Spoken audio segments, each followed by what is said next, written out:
Oh, The introduction. You don't need any music this week. You just need that little edit of our laughing as the intro.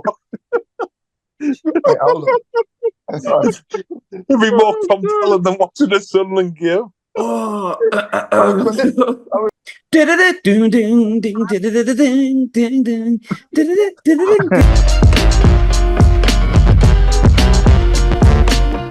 Hello and welcome back to the final What the Falk Sunderland review / reaction show of the 23-24 season. And I'm going to be honest, thank God that it's over. And I'm really annoyed and sad that I'm saying that. We do have a season review show. We'll keep stuff with the Euros going on during the summer. There'll be stuff that we do during the summer, so we're not going anywhere. There's definitely loads of football to chat about. But on today's episode, we're going to try and unpack another absolutely shambolic, boring, apathetic. I'm not really sure that I care that much. Sunderland game where we lost 2-0 at Sheffield. I'm still roping people in to chat about it with us. It's getting to a point where I was wondering if we're just going to be man rambling. But Dave, you've came back, mate. I've got to respect you for that. Are you all right? Oh, absolutely brilliant, mate. Because I think it's just at the point where it's funny. It must have been brilliant for Sheffield this week in the lead up. Like, I'd imagine there was a 50-50 divide of fans going, I'm really nervous about this. I'm really nervous about this. And then there's another 50% went, wait a second. Since the turn of the year, these are the second worst team in the league behind Rotherham. And even Rotherham turned up and won 5-2 today under Steve Evans. Well done. Well done, lads. Hang on a minute. Steve Evans is the Rotherham manager. Yeah, I haven't just made that up, have I? He has gone. he left Stevenage 3 weeks ago and took over. And Wow, then that's right. He had this. Watch it on YouTube. Anyone that hasn't seen it, the completely embarrassing homecoming when he got unveiled to the fans, and like it was a game after they just been relegated. And they were like, "Oh, okay." And just a quick one: if anyone wants to know how this show is going to go tonight, we've had more positivity talking about Sheffield, Stevenage, and Rotherham in the last 90 seconds than we have our own football club. So enjoy the rest of that. Manager, what's one of them? Brad, you've joined us as well. Do you have any random managerial appointments that I actually had no clue about? Norberto Solano's went to Blythe. Eh? Yeah, got appointed as Blythe manager yesterday or the day before. Well, So Pascal Chimbonda got sacked today. It's all happening. Lisa likes a Blythe can appoint a manager. Wow. It's awful, isn't it? We started very well, exactly as they expected us to start. The Sunderland review show featuring Chef Stevenage, Steve Evans, Norberto Solano, and Blythe Spartans FC. Wow. I got a Pascal Chimbonda in there, though, to be fair. I'm going to go listeners' questions pretty fast, but let's just bash a couple out. Let's not. A largely forgettable game, Dave, in a season that has been largely apathetic, especially in the second part. I kind of touched on it in the intro, but I don't like saying this, and it's such a contrast to last year, but how pleased are you that it's over? Because this has been awful for weeks. Absolutely delighted because I've now got the hope that whoever it may be, change of ownership, change of sporting director, definitely a change of manager, because Jesus, it'd be received even worse than Michael Beale if Dodds kept the job. Although he is talking as if he's going to be around next season, which absolutely amazes me, by the way. Absolutely. I mean, so for some reason, after the final whistle went, I've got a bit of hope. But as we've known on this show for quite a long time, it's the hope that kills us. So knowing our luck, honestly, it'll be Steve Evans in charge in pre-season. PLD will keep Speakman. Stuart Donald will be back in charge of the club. I just, honestly, it's got to get better, hasn't it? Did you see the first thing he said in his post-match? His first thing he said was literally this. Oh, it's like they've left the substitute teacher in charge for a little bit longer than expected because the teacher's really struggling to get back in because that back is really hurting them. The substitute teacher's been destroyed by all the kids at school to the point where he's verging on tears every single night. And then the headmaster's coming and gone, I think you've done all right. I'll let you stay as like a backup for a bit. I'll actually let you do the lesson plans. Like Mr. Chesborough's going to come back and his back's going to be a bit dodgy. So we'll keep you in just to kind of direct a little bit, just in case his back's knackered. No, we're going to come onto this, but move along. It's hilarious. It's hilarious because, like, I reckon if he'd had another couple of games in charge, exactly where you referenced to teachers, and it happened to me once, I think it was my Spanish teacher, Miss Stubbs, bless her, looked the double of Dennis the Menace, hence the reason we call her Dennis the Menace. And one day she like refused to look after us anymore because we were just terrible, and she only came back into class with our union rep. And I can just imagine if Dodds had any more press conferences, he'd have his union rep with him.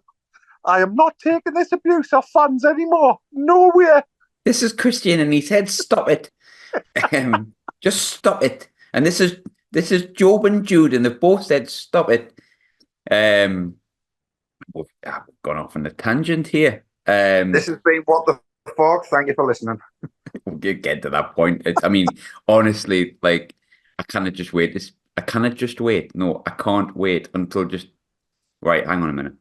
I kept referring to everyone this morning when I got off the train. I don't know why this happened. As Jordan Pickford, and just a normal conversation, and like, I don't know why I did it. Anyway, it's continuing, but we'll leave Chris Rigg out of it because I thought Riggy was excellent when he came on today, in a really poor performance that was awful across the board. But I normally say which player stood out. There's no point in me saying that because we're all going to say Chris Rigg. He was the only player on the pitch, in my opinion, that had anything about him. Brad, do you think any player came out of today's game with credit? Because for me, and I've defended them to the hilt, the players, because there's been a lot of behind-the-scenes stuff, which I think hasn't helped them. But today, the players' performance, they didn't give a shit. That's how it came across, apart from Chris Rigg. Does anyone come out with any credit from that, Brad? I think first half, Clark maybe he's looked okay. I hit the post in there. That's true, actually. The post, okay. He was looking all right. But I'll tell you what summed up how I thought the afternoon was going to go is when Patrick Roberts tried to play a cross-field pass and it went straight to their lads and they were on the back foot. So, yeah, I mean, if we go first half, I'd say Jack Clark. As a full 90, I think Dan Ballard, I'm not going to say he was atrocious. I think you could tell he gave a shit. He was getting on the ball. He was actually the centre half today that was stepping out from the back with it. But look, I'm clutching here. Someone that, when you say stand out, like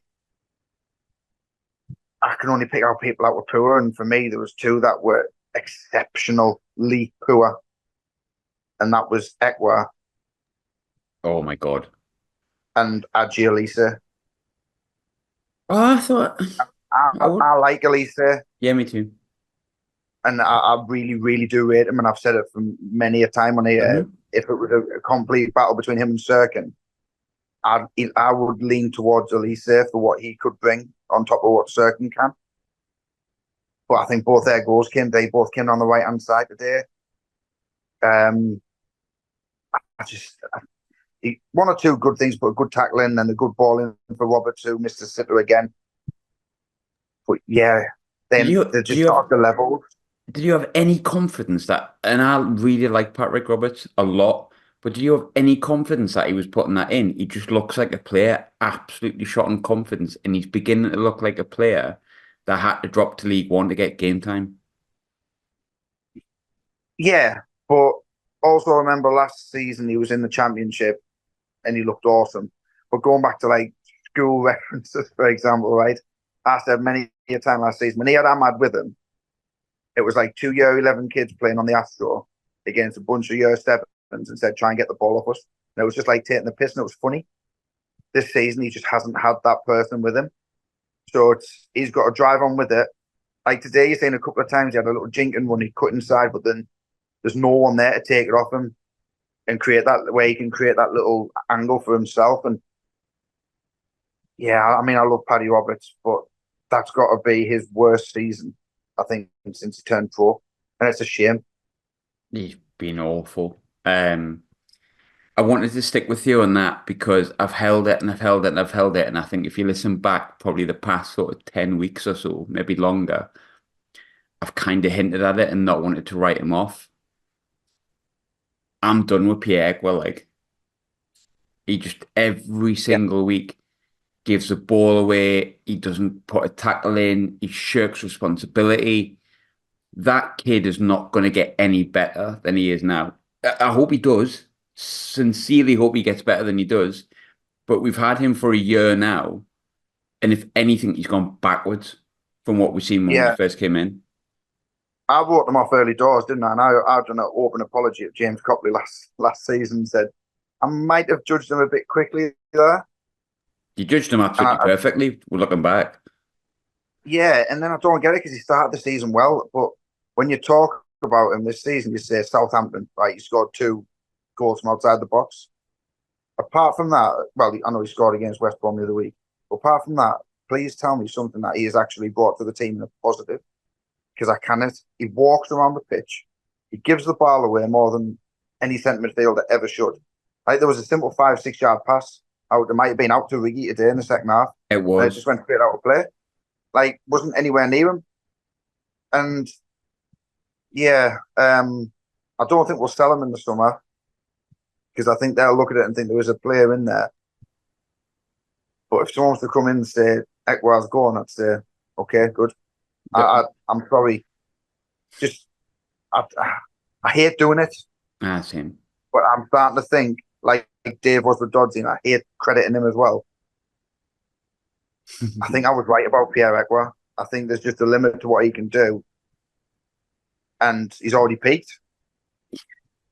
The only thing I could say for Egwell, it's the only thing that makes me have a little bit of hope at the minute about Egwell's progression. And I hate to dig any single player out, but I've said it for weeks with Egwell, and it's beginning to really get on my nerves because he's just not performing.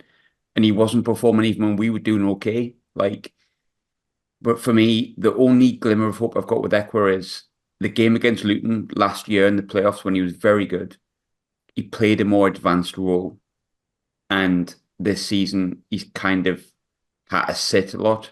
However, second half, it was Evans sitting and he was still giving the ball away. And I know it's hard to judge the 45 minutes, but still.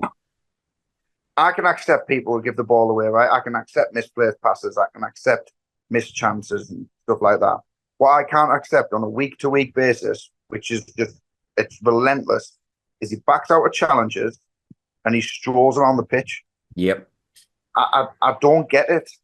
Someone his age, his size, should be going through people and in the first 5-10 minutes and making them think, fuck that. But it just doesn't happen. And I think wasn't it Mowbray that was saying last season that exact thing about him, but a lot more politely because obviously it was in the mainstream media. But he was saying he needs to have a nastier side to him. He needs to be more aggressive. For God's sake, he just needs to have a bit of heart and run. And I can accept the little mistakes. If I've seen you giving you all, and I think that's why me and you love Luke O'Nien so much. I'm going off on a tangent, but that's why we love Luke so much. He's not blessed with the most talent in the world. Yes, he makes mistakes, but that kid wears his heart on his sleeve and he does not give up. And he gives everything for the badge and everything for the fans. And that's why I love him. You know what I mean? We know he's not the most talented in the world, but I'll back him against all the criticism that he gets. But I can't see how anyone can come into me and say and give the same defense on Pierre Egwell. Like, tell me why you would defend him after the performances this season. I'm sorry, he's not for me. Dave, a quick one before I go into a little bit of statistical analysis. and then we'll just ask listeners questions and have a bit of a daft last half hour. Nathan Bishop came in today. Are you a danger of saying he wasn't very good and essentially bashing the Bishop? To be honest, I thought you were just going to finish with a Nathan Bishop came in today. And then we just moved on to some statistical analysis because I don't think there's much else to say. Yellow is definitely not his colour. I can tell you that. I haven't really got anything else to say to him. Just another absolute average buy from KLD, Speakman, whoever decided that it was a good idea to get him. Fair play at the kid.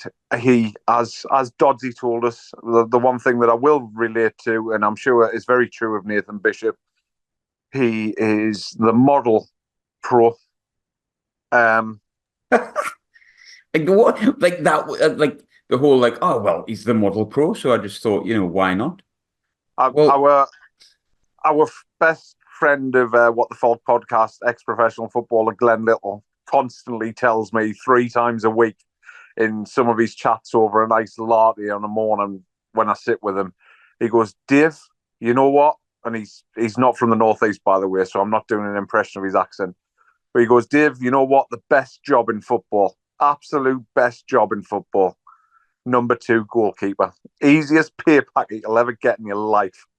And I'm like, wow, yeah, I tell you what, you look at it and you go, yeah, I'm sure the kid has all the ambition in the world, but I reckon Rotherham might be looking for a new keeper and they can probably have him. I think what it screams out to me, and I totally understand what Brad just said about Luke O'Nien.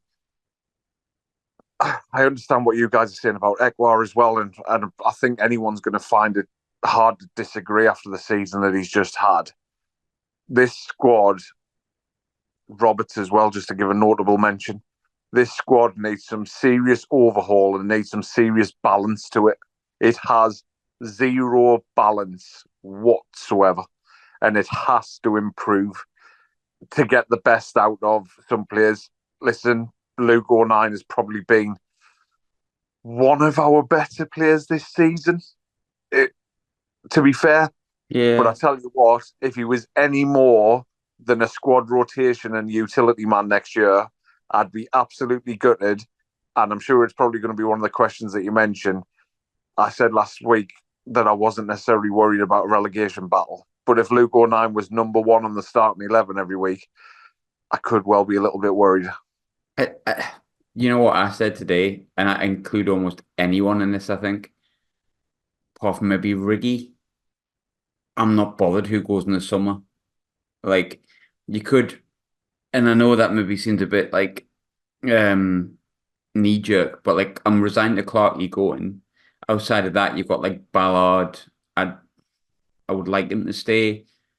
Patterson, Robert. It wouldn't bother me if any of them went, if I'm completely honest. The season's just like, for as much as I loved some players last year, I don't really love many of them this year. I don't love the people above them anymore. In fact, far less. But it is what it is. That's a longer conversation for the season review, I think. But Brad, a quick one before going to listeners' questions. Under Tony Mowbray, we did struggle at times to score goals without a striker. You could see there was problems. We spoke about it on this, like Plymouth game springs to mind. Swansea when they went down to 10 men, that springs to mind. We scored 29 goals in 19 games under Tony Mowbray. Under Michael Beale, we scored 13 and 12. So that's 1.53 goals per game under Mowbray, 1.08 goals per game under Michael Beale. Under Mike Dodds, we've scored 7 goals in 13 games, which is an average of basically half a goal per game. How have we managed it? All the managers have had the same problem of having no striker, but how have we gone so far backwards as an offensive unit under Mike Dodds? Like, what the absolute hell has he done? I'm not going to give Dodds any sort of leeway here, but when Beale came in, the message was he came in to solidify us defensively, right? So then they've had 13 games of field ball. And Dodds has said in his pressers that the transition, the first time he took over to the second time, was so much more difficult because I think they've had it drilled into them now that we want to stop leaking goals. And at a detriment of that, we've just stopped creating as many chances. And ultimately, with no strikers, if we're only creating 1 or 2 chances a game, you have to score them. If you've got a competent striker, you can maybe have about 7 or 8 chances a game, put 2 away, and you're gonna pick up points. But yeah, I think also what it is when Dodgies took over, they basically said we're going to plod on to the end of the season. The season was dead, and I think ultimately it was, as much as people will say we were never looking in danger of going down, I think they were just trying to chip away at a couple of points just to make sure that wasn't an actual possibility. Because dear me, this season went on 4 weeks longer. I'm telling you now, we'd have went down this season. Because I'll give you another stat. After Rotherham's win today, excuse me, we have now picked up the least amount of points since Mike Dodds took charge. What does that tell you? Was shit. That Dave was right. Yeah, but it also tells you Bowers. Mr. Bowers, I'm going to give Bowers a shout out. Tells you, hey, Mr. Bowers, boring Bowers with his boring clean sheets, right? That's harsh. If you just sit and play for clean sheets, you are a relegation threatened side. That's fact. That is fact. No matter what division you're in, if you would focus more on clean sheets than going toe to toe with teams and just trying to beat them, then you are a relegation threatened team. And I'll use Leeds as an example. When Leeds went up to the Premier League under Bielsa, my word, they got beat sometimes, but it was like 5-4 against Man United. And they were getting beat 3-2, but then they'd also win some great games, 4-3, 5-2. Then when he went and Jesse Marsh came in and they went to play more defensive and then counter-attack, they got relegated. And ultimately, that's what's happened. We've looked at it and thought, playoffs are gone once Beale, no matter, even if we were only 7 points away from the playoffs when Beale got sacked. They seen it coming, and it was ultimately, let's just see the season out, make sure we don't fall into any danger. And playing that type of football is not only boring, it's a very dangerous game. When you've got young lads like us as well who haven't got the experience of doing that, that's a very dangerous thing to do. And yeah, thank heavens it's gone. Sorry, I didn't mean to call Bowers boring. I meant he was boring for mentioning clean sheets week in, week out. Just get that out there. Lovely. Yeah, the thought of but not the what the fuck podcast. I kind of can't disagree with a lot of it, to be honest, mate. We've been absolutely crap since Dodds took charge. I'm trying to be more pro and professional with it, but I can't. It's been crap and got to the point where just delighted the season ended, which is horrible because last season I never wanted to end and it did. And I was still all right. I was buzzing. And it's just everything. There I go into the Black Cats bar thing, but all that kind of stuff and all that crap just pissed me off. It doesn't do me any good. But one, I don't want to call it a positive, but one thing that was really nice today, I think anyone who listened to the pre-match pod will have been aware we lost sort of one of ours, Jack Shields, earlier in the week. And whilst, I try to tribute as best as I could during the week, during the preview show, I thought the clapping in the 29th minute today was a really nice send-off for him. Obviously a really difficult day. I was able to speak to some of his family before the game, and it's something that, you wouldn't wish on anyone, but I thought he had a great send-off. And one of the lads that used to do the pod, most people won't be aware of, a lad called Scott from Scotland, who ended up becoming really good friends with Jack via the lockdown podcast that we used to do sort of a couple of years ago now. Said you noticed that Chef Wed scored at the 29th minute and he couldn't help but think that Jack would have been raging about it and thinking, it's blooming typical that, like at that moment in time. And it did make me think that, Jack might have had a little chuckle to himself, but obviously a difficult day for people who knew him, and especially for his family and his really, really close friends, but a great send-off. But we're going to listeners' questions. I just wanted to mention that. But there's some really good questions come in this week. Some of them I'm going to save for the review show. One of them just came through and said, "Can you do some pre-match pods without saying from the outside looking in?" Absolutely not. It's one of my key phrases. That's unfortunately not going to be able to happen. I mean, you won't hear a preview show for a few months, but here we are. One of the really good questions was, which I really, really liked. And I'll fire this one at you, Dave, because I don't know how you're really going to answer this. Where's the perfect place to go on holiday to forget that kind of like shambolic end to a season and just maybe chill out a bit? Rotherham. Geez. You want some kind of luxury 5-star experience. I reckon like Mauritius, Bahamas, just something so far away, different time zone. And they didn't even like football that much. They're playing volleyball instead on the beach, so it don't remind you.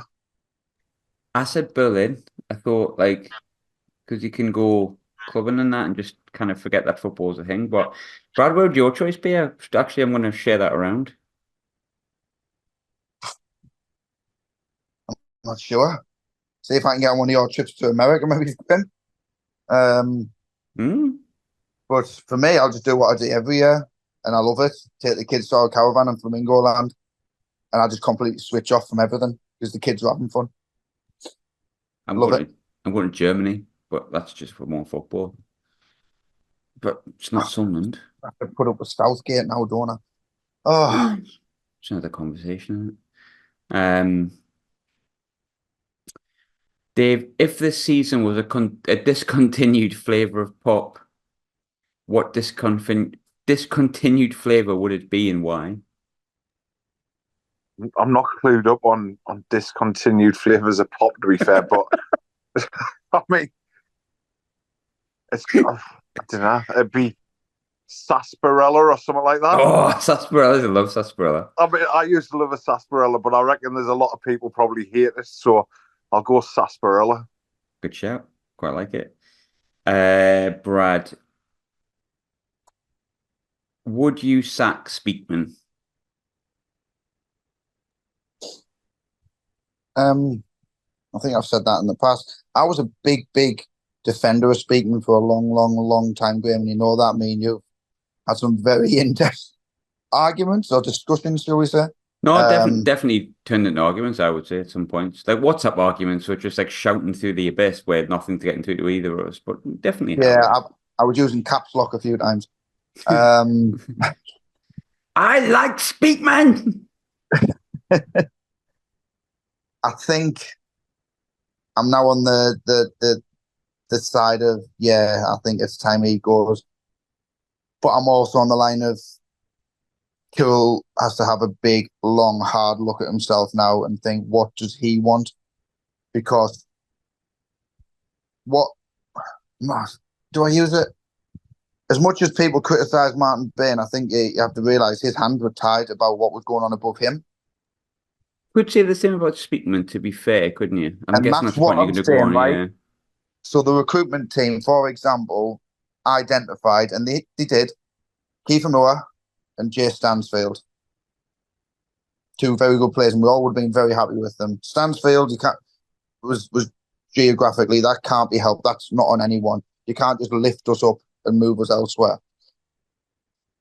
Kiefer Moore, now, from what I understand and listening to the podcast with Nick Barnes the other day, that was all pretty much signed off between us and Bournemouth.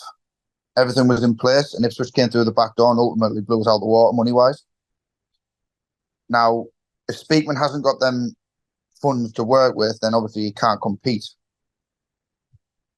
But ultimately, he's the man that's also sanctioned the signing, like getting rid of Ross Stewart and replacing him with Hamia, Mayenda, Rusin, and a kid from Chelsea that ultimately is not good enough. So he's the one that's also sanctioned it as well. So you have to find the middle ground here. And I know he's had some great signings, but when you reflect, since we came up from League One to the Championship, and I was talking about this with a bloke today, I would say there's only been one standout player. I know we had you can class Clark and Roberts became permanent when we went up, right? But they were with us in League One. So go with me on this. We've only had one player, for me, that has came in ready and has stood out, and that's Dan Ballard. I don't think anyone else that we've signed since coming up from League One to the Championship is ultimately like. You mean permanently? Because obviously Diallo's aye. Permanent. I'm on about permanent. You can say Diallo, yeah. That was a loan signing. And obviously we weren't going to go back and pay whatever they wanted, but rumours that I believe that I think they all up for sale, and his was 7 million I've seen. I would honestly like swap my liver for that. If I could get Diallo for 7 million, I would give me liver and the kidney. But that's what I'm saying, yeah. Like, he's sanctioned a lot of these signings to come in. I don't know what we paid for them, and I don't know what we are paying them in wages. But ultimately, he's the man that's getting paid handsomely and has failed this season drastically. Has failed for the last 3 transfer windows, in my opinion. So I can see why people will say, does he deserve one more? Potentially, because this is probably the first time where the model is going to be tested, because we're going to lose 1, possibly 2, or even 3 well-prized assets and see how they reinvest. But based on how it's went since we came into the Championship, I don't have that much faith that it's going to be reinvested in the right way. We're just going to buy some unknown kids from abroad or academies or whatever, and we're just going to take a huge chance. And I don't think it's going to work. So if the model's going to have to change, then unfortunately it's going to have to change its sporting director.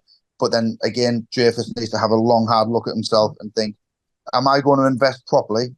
I know the books came out and said he put 9 million of his own money in year before last. Mm-hmm. But as a football owner, you know that these are some of the risks you're going to have to take. Look at Ipswich; they've pumped money in and it's worked. You don't buy a football club to make money. No, but then I also look at the flip side. I put in the group and said, I dread to think what's going to happen to Hull City next season, because if you look at their team and the players that they're paying and they've paid good money for, and it's failed. So there has to be a middle ground, but you can't go on just buying kids. It just can't work. So I think the two of them need to have a long, hard look, and that's a long way around. I'm now leaning towards Speakman out, but not just him. The bloke above him has to really consider what he wants to do with this football club going forward, because we won't put up with another year like this. Nah, we won't survive another year like this. It's just the way Sunderland work. I agree. I think I'm not a big fan of Christian Speakman. Not a big fan of the signings he's made. I think Job at Push is the only decent one we've made in the past 3 windows. The rest all came in League One pretty much. Diallo was on loan. Yeah, okay, he signed them and stuff like that, but I largely agree with a lot of it. There's a really good question here, Dave. We've got about 3 minutes left, because I'm absolutely not paying for the upgraded Zoom at this point. This would be the worst time to possibly do that, so I'm still not going to do it. It's from Rachel. Good question, because I think there's a conception around this question a lot, and when you think it went wrong. Did it go wrong the day Mowbray was sacked, or the day we hired the wrong man after him? I think it's a great question, that. Yeah, quality question.